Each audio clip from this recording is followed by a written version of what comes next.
Senhor Santo Deus e maravilhoso Pai, nós queremos Te louvar nesse dia, Pai, louvar porque o Teu amor, a Tua graça nos alcançou, Pai, a Tua palavra vem nos lavando, nos purificando, Pai. E hoje nós clamamos pelo Teu Santo Espírito de sabedoria e de revelação no plano entendimento de quem Tu és, Pai, para que a gente possa se tornar cada vez mais parecida contigo, Jesus.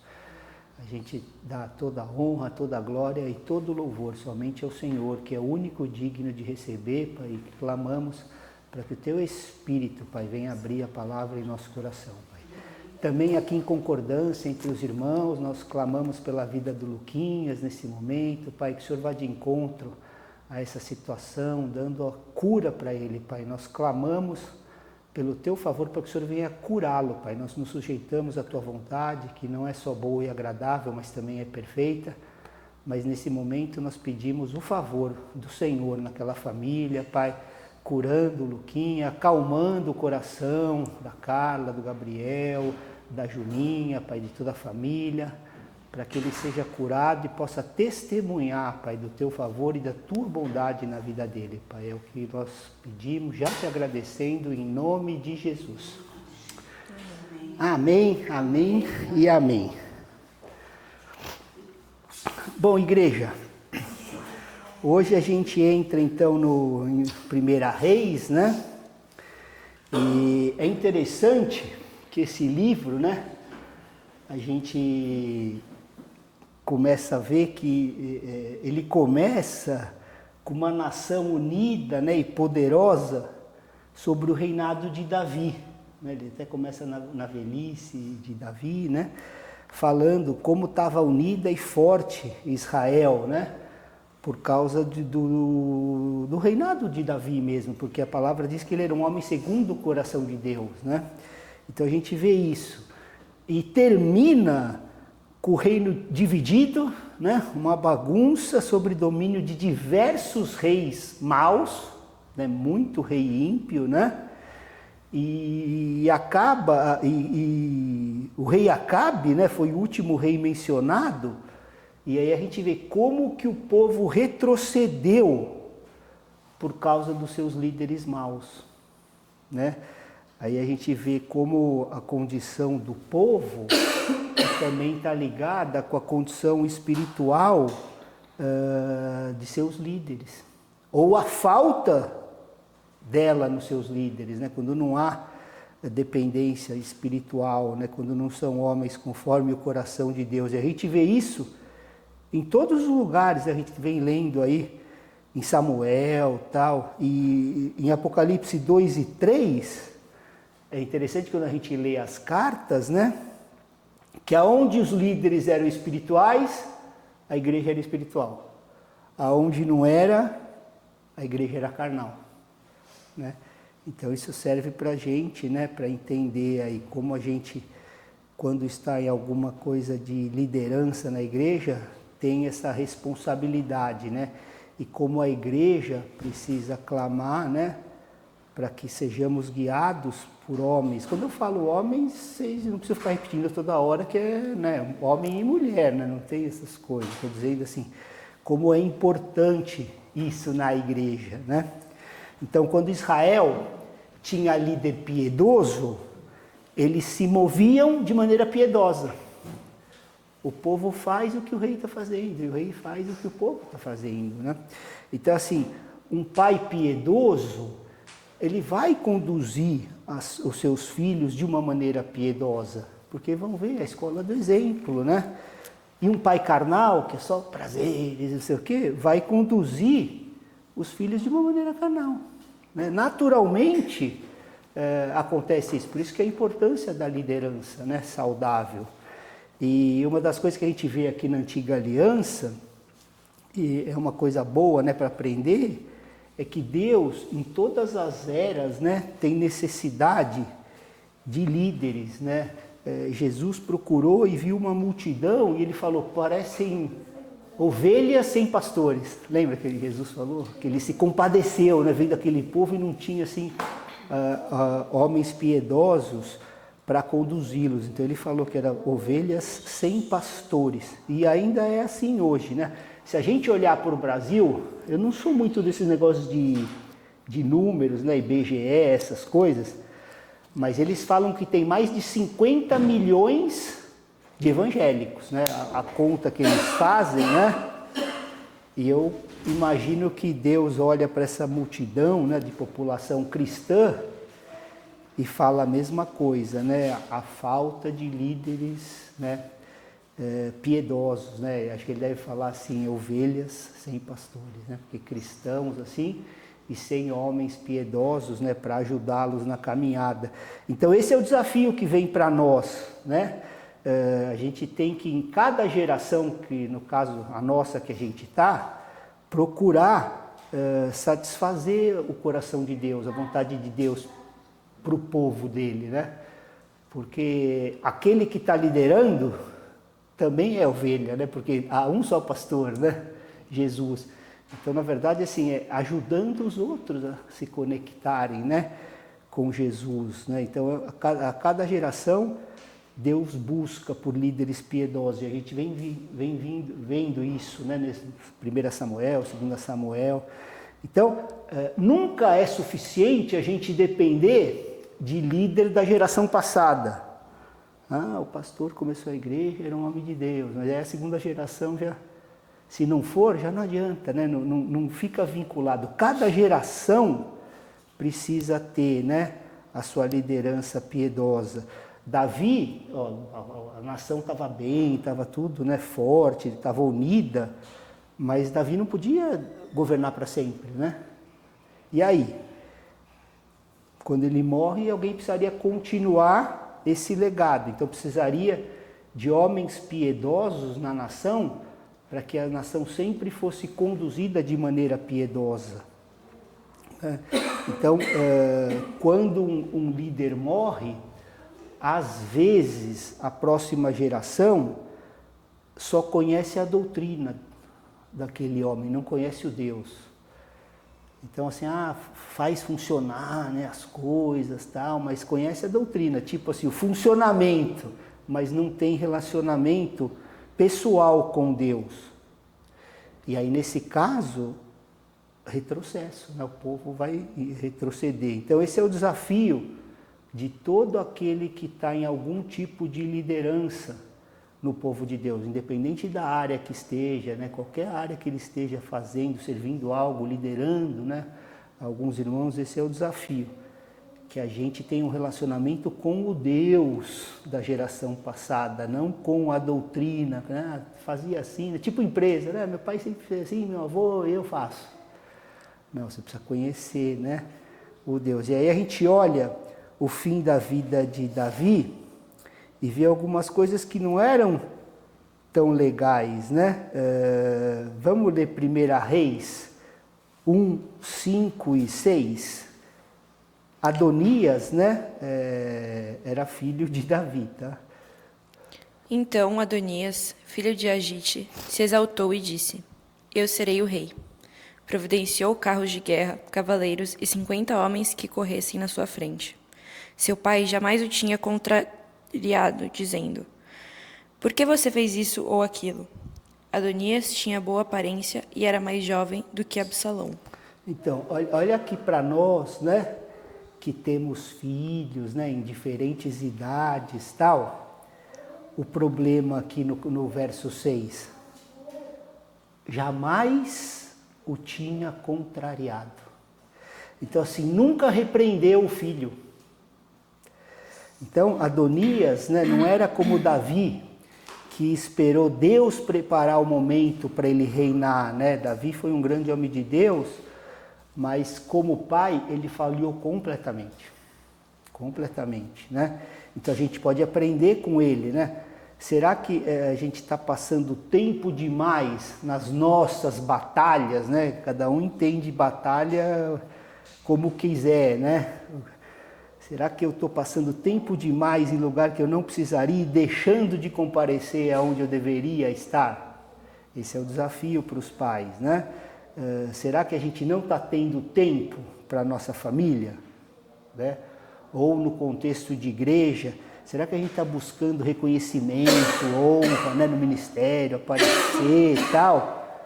de modo que está tirando todo o tempo da nossa família? A gente não está nem percebendo os nossos filhos crescerem? Né? A gente precisa fazer esse questionamento, né? Se um homem diz que está servindo a Deus, mas perdeu a sua casa, ele precisa rever isso, né? Ele precisa rever isso, porque com certeza Deus não vai cobrar algo além, né, ou antes da casa dele, né? Então a gente precisa aprender com as escrituras. E aí o profeta Natã veio trazer um aviso em 1 Reis 1:11. Vamos ler até o 14 primeiro. Então Natã disse a Batseba, mãe de Salomão: Você não ouviu que Adonias, filho de Agite, se proclamou rei e que nosso senhor Davi não sabe de nada? Agora permita que eu lhe dê um conselho, para que você salve a sua vida e a vida do seu filho Salomão. Vá, apresente-se ao rei Davi e diga: Ó rei, meu senhor, não é verdade que você jurou a esta sua serva, dizendo: O seu filho Salomão reinará depois de mim e ele se assentará no meu trono? Por que então Adonias se tornou rei? Eis que, enquanto você ainda estiver falando com o rei, eu também entrarei depois de você e confirmarei as suas palavras. Então aqui, né, Natã foi lá e já trouxe a estratégia de Deus para que se cumprisse, né, o propósito de Deus, né, para que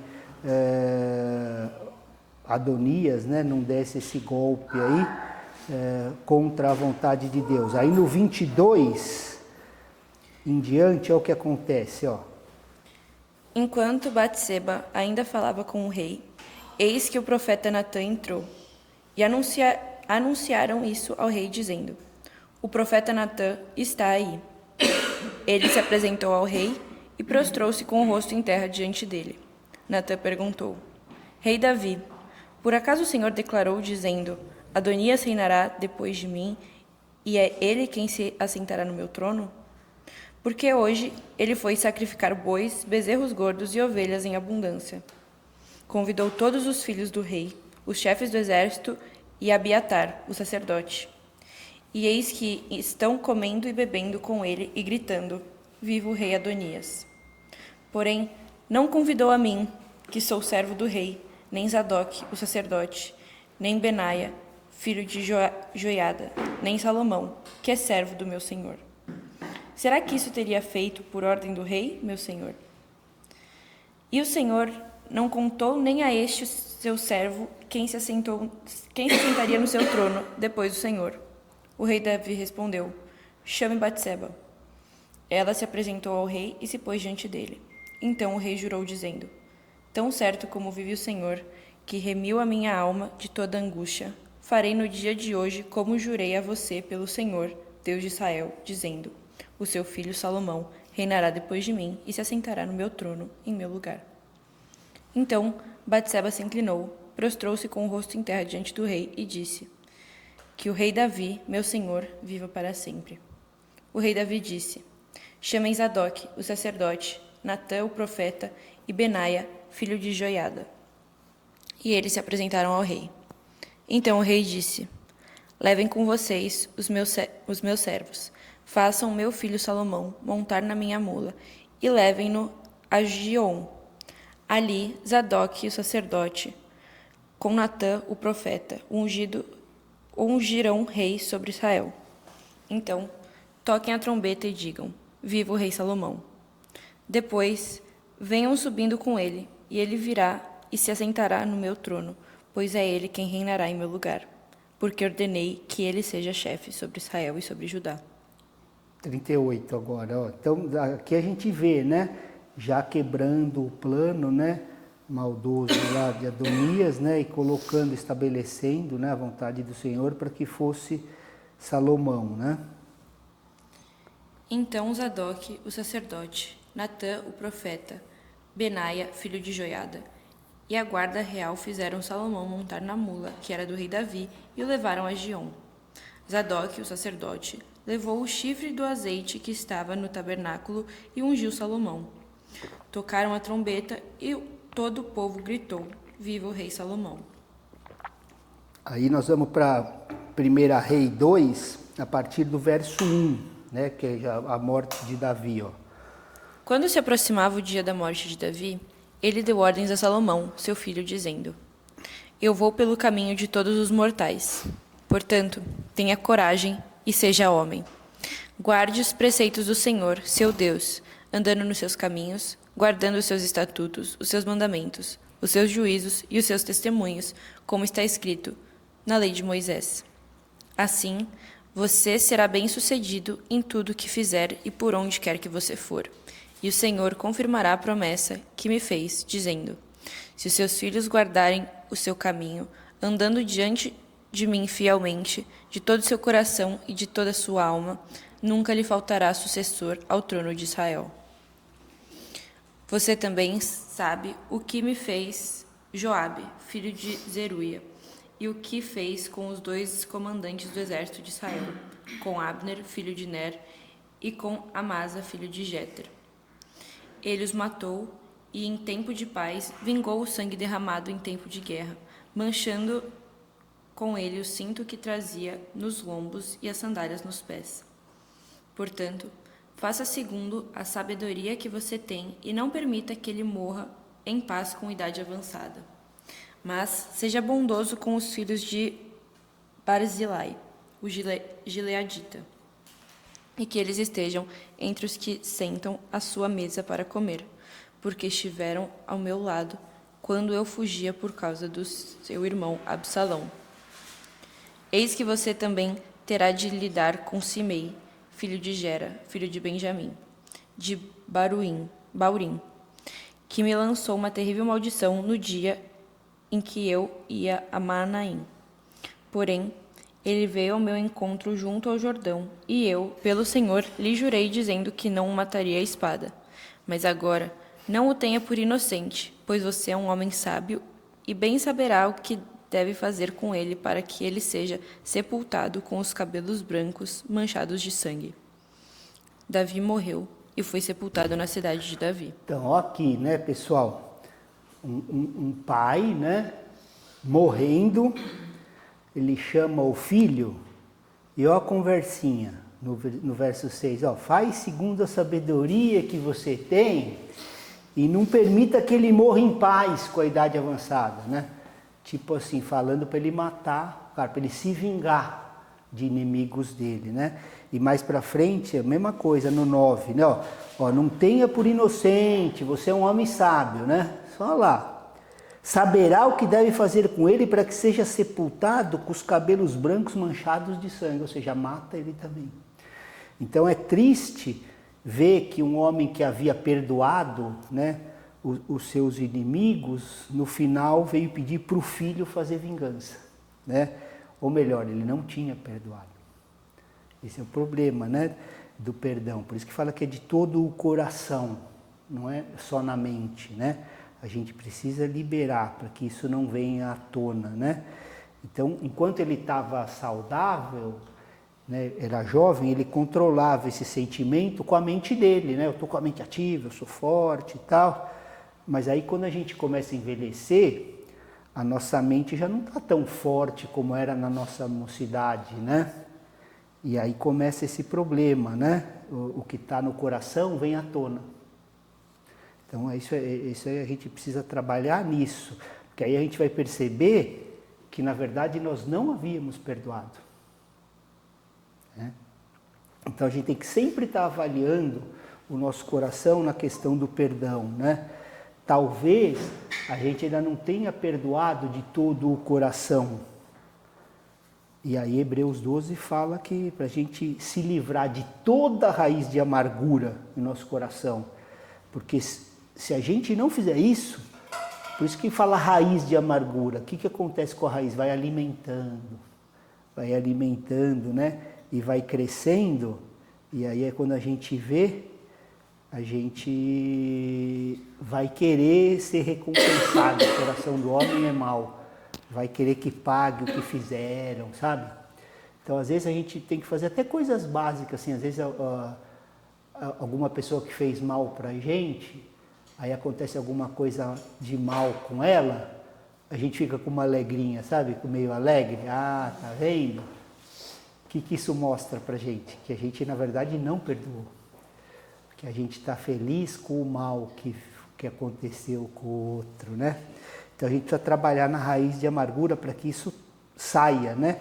E a gente precisa fazer isso enquanto a gente é jovem, no sentido assim de quando a nossa mente ainda está boa. Porque a hora que ela começar a enfraquecer, né? Vocês estão entendendo, né? Na velhice, se a mente começa a ficar assim, a gente não vai ter mais força e o que vai conduzir é o que está no coração. Por isso que a gente brinca, às vezes perde o filtro, né, com a idade, é exatamente isso. Entendeu? Porque a mente já não está tão boa, mas o que está no coração, então a gente percebe comentários assim, racistas, que veio à tona, né, de machismo, certas coisas, que é o que estava no coração. Mas a mente boa o cara controla. A mente enfraquecida, o coração vem à tona. Está entendendo? Interessante que a raiz, ela é vida, né? É uma coisa... Então, ela é que vai fazer crescer. É algo vivo, né? Que ela cria uma raizinha ali, que ela sobrevive, né? E se a gente não se livrar, Hebreus 12, depois vocês leem em casa, fala assim, livrar-se de toda raiz de amargura. Toda arranca fora. Arranca fora, porque se você deixar... Só dá uma paradinha. Não, a raiz está lá, ela vai se alimentando, e quando você vê, a amargura está lá no coração de novo. Então você tem que arrancar. Então a gente tem que fazer isso enquanto nós somos jovens, enquanto nós temos a mente forte para fazer essas coisas, né? São lições que a gente aprende aqui com a vida de Davi, né? Por isso que toda a Escritura serve para nos ensinar, né? Aí mais para frente a gente vai ler sobre Salomão, né? Ele começou a reinar e uma das primeiras coisas que ele fez foi matar Simei, né? Obedecendo lá o rei Davi. Na verdade, primeiro ele matou Adonias, né? Vamos ler 1 Reis 19, 1 Reis 3, né? Capítulo 3, do 19 em diante até o 27, pelo menos. Então, Batseba foi até o rei Salomão, para falar-lhe em favor de Adonias. O rei se levantou para recebê-la e se inclinou diante dela. Depois se assentou no seu trono e mandou pôr uma cadeira para sua mãe, e ela se assentou à sua direita. Então Batseba disse: Só um pequeno pedido lhe faço, e peço que não me seja recusado. O rei disse: Pode pedir, minha mãe, porque não recusarei um pedido seu. Batseba disse: Peço que Abisag, a sunamita, seja dada por mulher a Adonias, seu irmão. Então o rei Salomão disse à sua mãe: Por que a senhora pede Abisag, a sunamita, para Adonias? Peça também para ele o reino, porque é meu irmão mais velho. Sim, para ele também para o sacerdote Abiatar e para Joabe, filho de Zeruia. E o rei Salomão jurou pelo Senhor, dizendo: Que Deus me castigue se Adonias não falou esta palavra contra a sua própria vida. E agora, tão certo como vive o Senhor, que me estabeleceu e me fez assentar no trono de Davi, meu pai, e me edificou casa. Como tinha dito, Adonias morrerá no dia de hoje. E o rei Salomão enviou Benaia, filho de Joiada, para atacar Adonias. Ele o atacou, e foi assim que Adonias morreu. E ao sacerdote Abiatar o rei disse: Vá para Anatote, para os seus campos, porque você é homem digno de morte. Hoje, porém, não o matarei, porque você levou a arca do Senhor, Deus, diante de Davi, meu pai, e porque se afligiu com todas as aflições de meu pai. Salomão expulsou Abiatar para que não mais fosse sacerdote do Senhor, cumprindo assim a palavra que o Senhor tinha dito a respeito da casa de Eli em Siló. Então, mesmo, né, que a mãe foi lá, só peço que me faça isso e que não seja recusado, né? Ele acabou cumprindo a vingança que o pai tinha pedido, né? E depois disso, ele também matou Joabe. No verso 28 até o 34, passa isso. Vamos ler. Quando essa notícia chegou a Joabe, porque Joabe tinha se desviado para seguir Adonias, embora não tivesse se desviado para seguir Absalão, Ele fugiu para o tabernáculo do Senhor e pegou nas pontas do altar. E alguém foi dizer ao rei Salomão que Joabe havia fugido para o tabernáculo do Senhor e estava junto ao altar. Então Salomão enviou Benaia, filho de Joiada, dizendo: Vá atacá-lo. Benaia foi ao tabernáculo do Senhor e disse a Joabe: Assim diz o rei, saia daí. Ele respondeu: Não saio, vou morrer aqui. Então Benaia voltou com a resposta ao rei, dizendo: Assim falou Joabe, e foi isso que ele me respondeu. E Salomão ordenou: Faça o que ele disse, mate-o e sepulte-o, para que você tire de mim e da casa de meu pai a culpa do sangue que Joabe derramou, sem razão.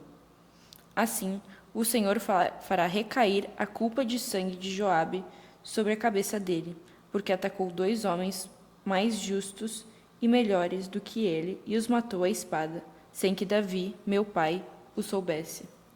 Ele matou Abner, filho de Ner, comandante do exército de Israel, e Amasa, filho de Jéter, comandante do exército de Judá.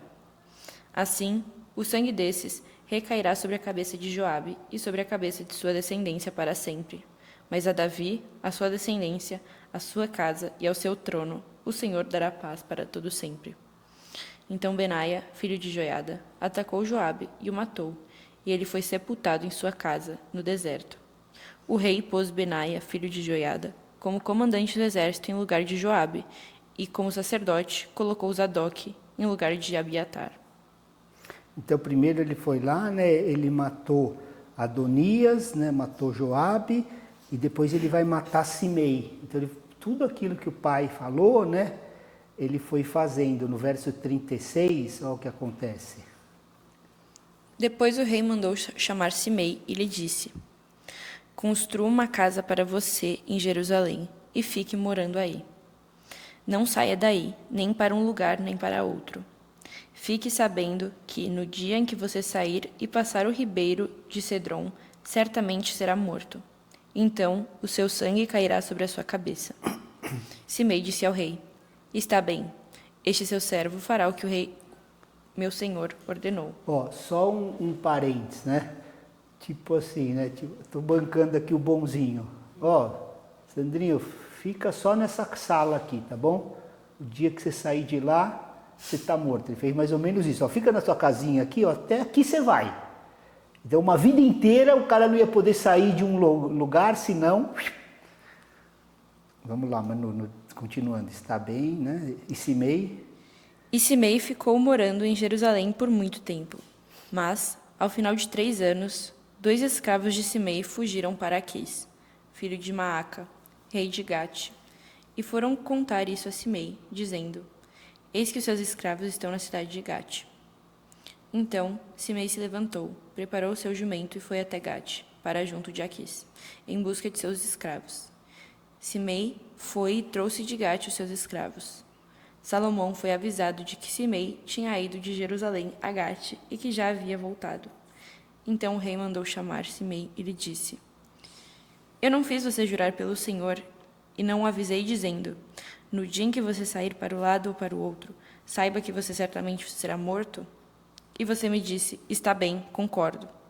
Por que então você não guardou o juramento do Senhor, nem a ordem que lhe dei?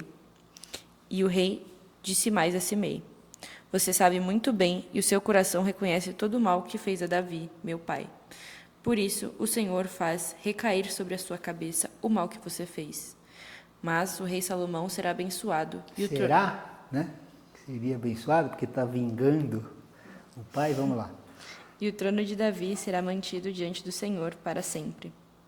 O rei ordenou a Benaia, filho de Joiada, e ele saiu, atacou Simei e o matou.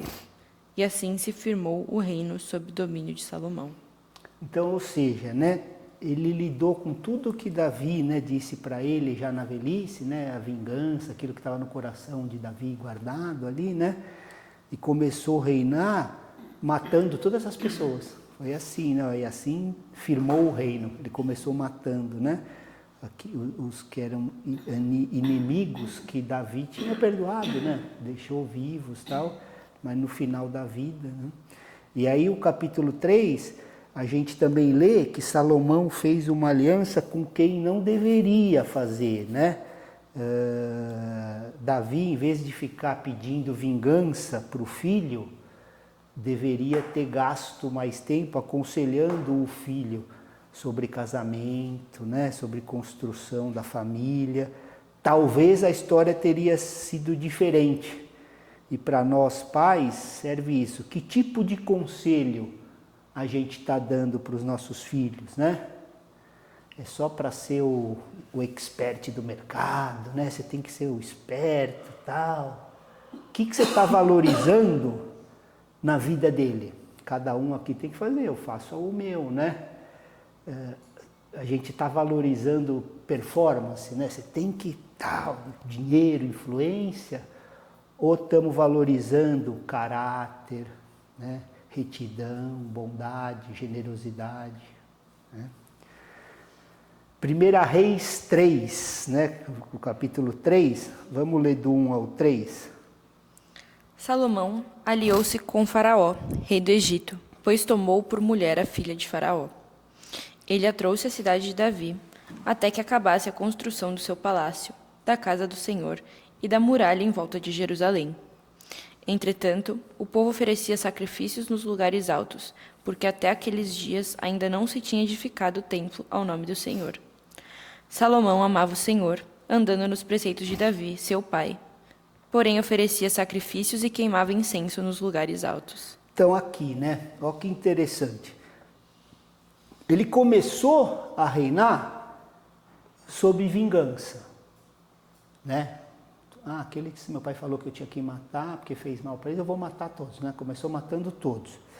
E depois, né, fazendo alianças com quem não deveria, né? Egito lá, filha do faraó, tal. E no verso 3, ó a contradição. Salomão amava o Senhor, né? Tá falando aqui, ó, andando nos preceitos do seu pai. Mas olha o que acontecia. Porém, oferecia sacrifício e queimava incenso, né? Nos lugares altos. Uma contradição, né? E infelizmente, né, para nós, trazendo para a nossa realidade hoje, é dessa maneira que muitos amam o Senhor. Exatamente assim, né? É tipo assim, um amor exterior, né? No interior, eu continuo fazendo as coisas que não agradam ao Senhor. Mas no exterior, eu vou na igreja, né? Eu vou na célula, eu faço as coisas, né? Só que no meu coração, eu continuo fazendo coisas que não agradam ao Senhor. Então, essas coisas, no final, como a Tetê falou, é o que vão crescer e vão nos destruir. É a raizinha lá, né? Assim como destruíram Salomão. Foram essas coisas, né? Então, tem muito crente, né, que serve na igreja e é até zeloso no serviço, sabe? Serve mesmo, você vê que não é. Só que permitem coisas na vida privada, no interior, que não agrada ao Senhor. E o que você acha que o Senhor realmente quer? O seu serviço na casa ou você transformado? Né? Então, nas áreas a gente precisa se avaliar, meus irmãos, em todas as áreas, né? Então, nas áreas financeiras, né? No caráter, nós estamos agindo com retidão, né? Quando aparece alguma proposta, né? Qual que é o nosso padrão, né? Porque se a gente permitir essas coisas é que vão nos destruir lá na frente. É tipo uma bomba relógio, lembra que vai assim, você acende a pontinha, ela vai, né? Faziam com cigarro nas bombinhas, né, Sandrinho? Então, gente. Eu já fiz muito disso aí. Pegava o cigarro, cortava, punha na bombinha, né? Acendia, o cigarro saía. Uma hora ela vai estourar, né? É a mesma coisa. Se a gente permite essas coisas que não agradam o Senhor nas nossas vidas, se a gente vai tolerando essas coisas, né? Em nós, é uma bomba relógio. Uma hora isso vai nos destruir. Então a gente tem que aprender com esses exemplos sempre. Mas mesmo assim, Deus é bom o tempo todo e foi bom com Salomão. mesmo ele fazendo todas essas coisas, Deus foi bom, né? Assim como ele continua sendo bom com a gente enquanto a gente está fazendo isso, querendo que a gente saia disso. Mas ele continua bom, né? Vendo essas coisas em nós, né?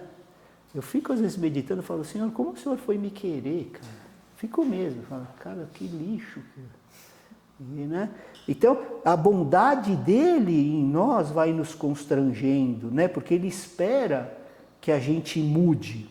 E aí Deus apareceu para Salomão numa noite, e olha o que ele disse em 1 Reis 3:5.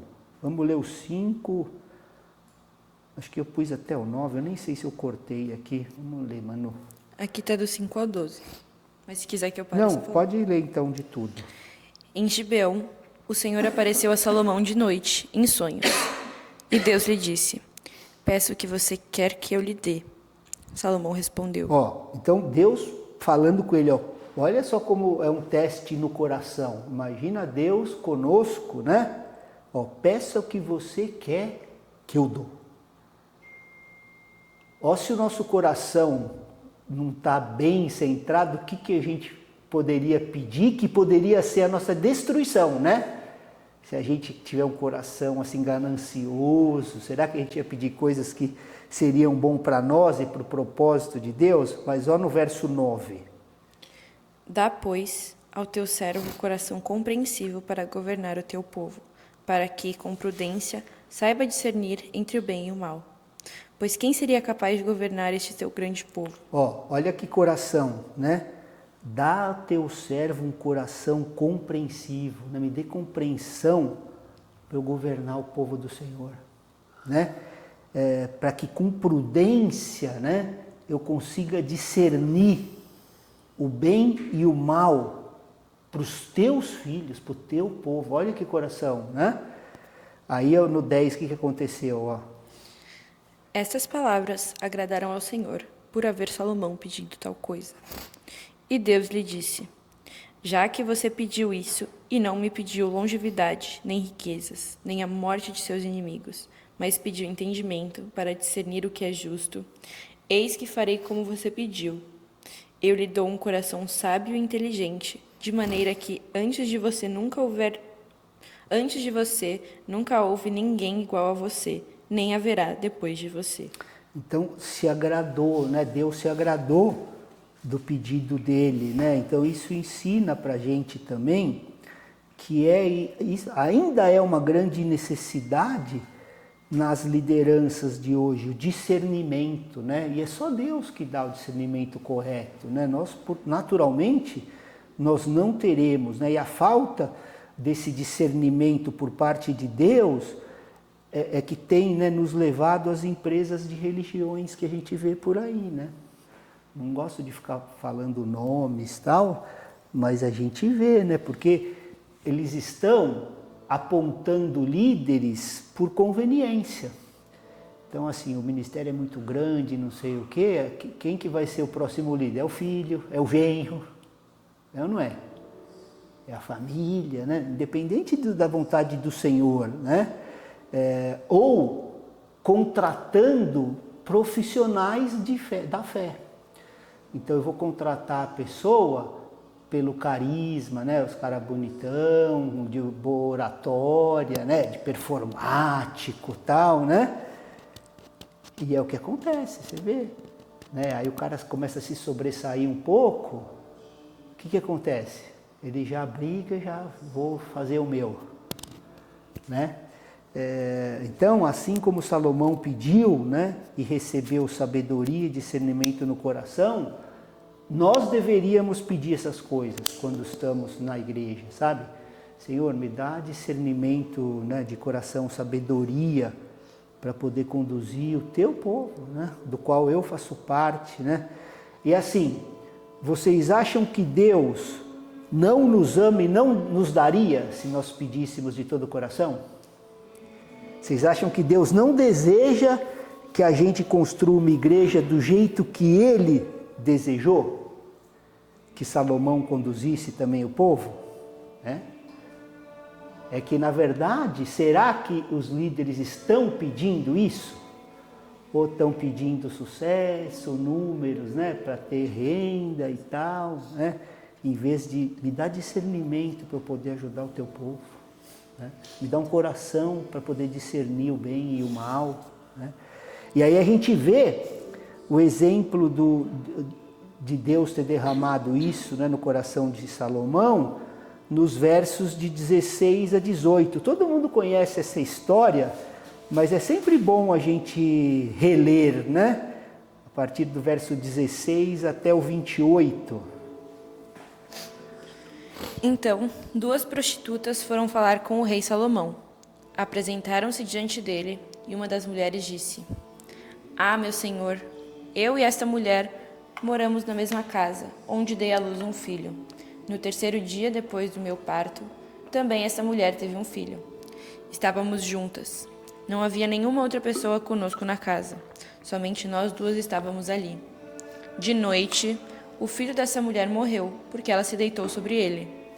Ela levantou-se no meio da noite e, enquanto esta sua serva dormia, tirou o meu filho, que estava do meu lado, e o pôs na cama dela. Depois colocou o filho dela, morto, nos meus braços. Quando eu me levantei de madrugada para dar de mamar ao meu filho, eis que ele estava morto. Porém, quando reparei nele pela manhã, eis que não era o filho que eu tinha dado à luz. Então a outra mulher disse: Não, o que está vivo é o meu filho, o seu é o que está morto. Porém a primeira mulher respondeu: Não, o que está morto é o seu filho, o meu é o que está vivo. E assim elas falaram diante do rei. Então o rei Salomão disse: Esta diz: O que está vivo é o meu filho, e o seu filho é o que está morto. E a outra responde: Não, o que está morto é o seu filho, e o meu filho é o que está vivo. O rei continuou: Tragam-me uma espada. E trouxeram uma espada diante do rei. Então o rei disse: Cortem o menino que está vivo em 2 partes, e deem metade a uma e metade a outra. Então se aguçou o amor materno da mulher cujo filho estava vivo, e ela disse ao rei: Ah, meu senhor, deem a ela o menino vivo, não o matem de jeito nenhum. Porém a outra dizia: Ele não será meu nem seu, podem cortá-lo ao meio. Então o rei disse: Entreguem o menino vivo à primeira mulher, não o matem, ela é a mãe do menino. Todo Israel ouviu a sentença que o rei havia proferido, e todos tiveram profundo respeito ao rei, porque viram que havia nele a sabedoria de Deus para fazer justiça. Então, sabedoria de Deus, né, para fazer justiça. E assim, hoje, de maneira assim, real, né, para nossas necessidades, como que a gente aplica isso, né, numa situação de hoje, né? Às vezes, você está servindo numa igreja e alguém está tentando dividir em 2, né? Se você disser, vamos sim, você fica com a metade e eu com a outra metade, a gente vai ser como uma mãe verdadeira ou como uma falsa? Né? Independente se não ficar com você, não divida. Né? Não divida a igreja, né? Não vá à igreja para dividir. Se você for verdadeiro como a verdadeira mãe, você não vai brigar por isso, né? Porque se Deus quiser que você fique, Ele até mata a mãe falsa. Né? Então assim, a gente lê como Deus deu sabedoria e discernimento para Salomão, né? Numa situação bem difícil, né? As 2 prostitutas com 2 bebezinhos, né? Qual que é qual, né?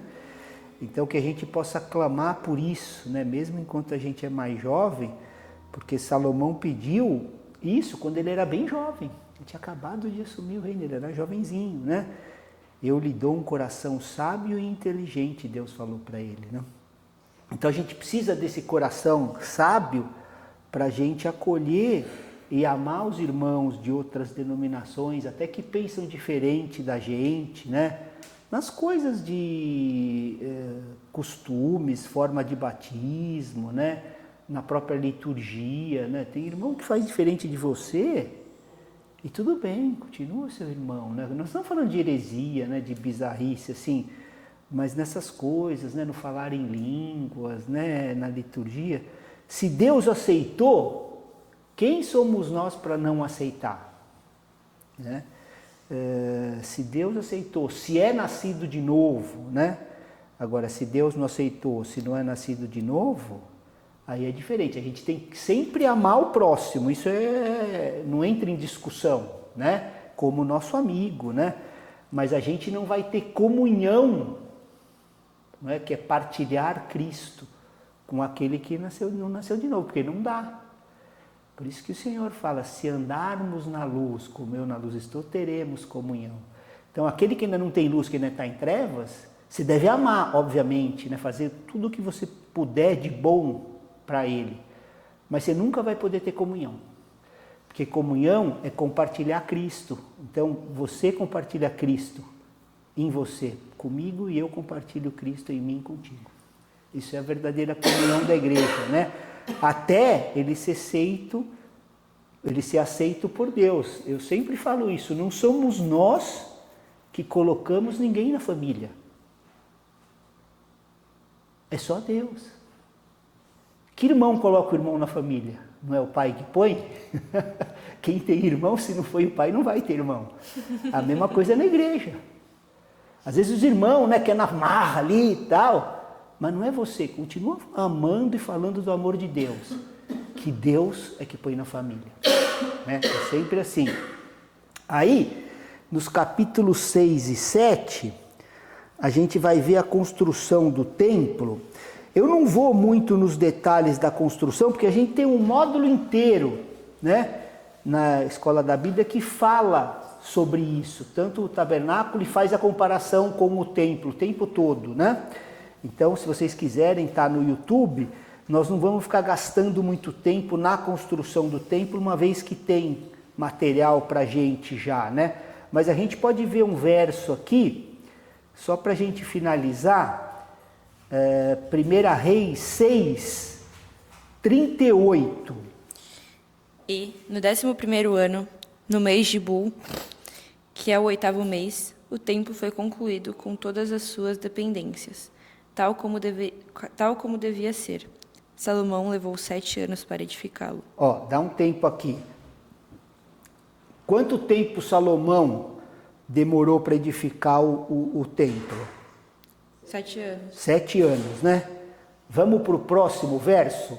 1 Reis 7, 1.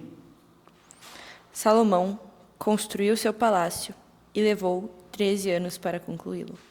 Olha só, um retrato da nossa cristandade, do nosso cristianismo, né? 7 anos para o Senhor, 13 para mim. É o dobro para mim, né? Não é que a gente que não estamos servindo o Senhor, não é isso. Mas aqui mostra assim qual que é a nossa prioridade, né? 13 para 7. 2/3 para mim e 1/3 para o Senhor. Então, isso ilustra para a gente um pouco, né? Como Salomão casou com a filha do faraó, né? Como ele começou matando, né, pessoas por vingança, né, de seu pai. Depois, assim, 13 anos construindo um palácio para mim. Né? Do Senhor, há 7 anos eu construí, mas 13. Né? E mesmo assim Deus deu sabedoria, né, para ele se afastar desse começo turbulento, né? Depois ele foi, né, acertando um pouquinho a mão, né? Deus sempre vai chamar a gente, igreja, para a gente se afastar das nossas paixões, das nossas vontades. Quanto mais a gente permitir, mais ele vai nos tirando, né, das paixões. Por isso que Paulo admoestava Timóteo, né, fuja das paixões da sua mocidade, né? Então aqui ele era jovem, né, e Deus vai afastando, né, das paixões, das vontades. E mais adiante, para a gente terminar, a gente vê que a glória de Deus encheu o templo. Acabou, né? Então vamos ler o último verso aqui, 1 Reis 8, 10 e 11. Quando os sacerdotes saíram do santuário, uma nuvem encheu a casa do Senhor, de maneira que os sacerdotes não puderam permanecer ali para ministrar, por causa da nuvem, porque a glória do Senhor encheu a casa do Senhor. Então, do mesmo jeito que aconteceu lá com o tabernáculo de Moisés, aconteceu aqui no templo, né? Então, o que isso ensina para a gente de maneira prática, né, igreja? Se a gente seguir o modelo e o padrão de Deus, a glória dele vem. Só que assim, ele deu algum espaço para Moisés ou para Salomão, para Davi, para fazer do jeito deles? Ou tinha que seguir exatamente o que está? E por que na igreja cada um quer fazer do seu jeito? Né? Agora aqui é minha visão. Que sua visão? A igreja é uma visão só, é de Deus. Mas cada um quer fazer, né? Agora é assim, é M, não sei quanto, é G12, é de é tal. Agora é isso, né? A gente insiste em fazer sempre do nosso jeito, né? E aí fica esperando que a glória de Deus venha. E aí na semana que vem, permitindo o Senhor, a gente vai começar a aula com a oração de Salomão, que começa no verso 22. Aí a gente vai ver também o coração de Salomão, né? Através da oração dele, como Deus vinha aprumando aí as coisas, né? Permitindo o Senhor, semana que vem a gente continua, tá? Obrigado, igreja.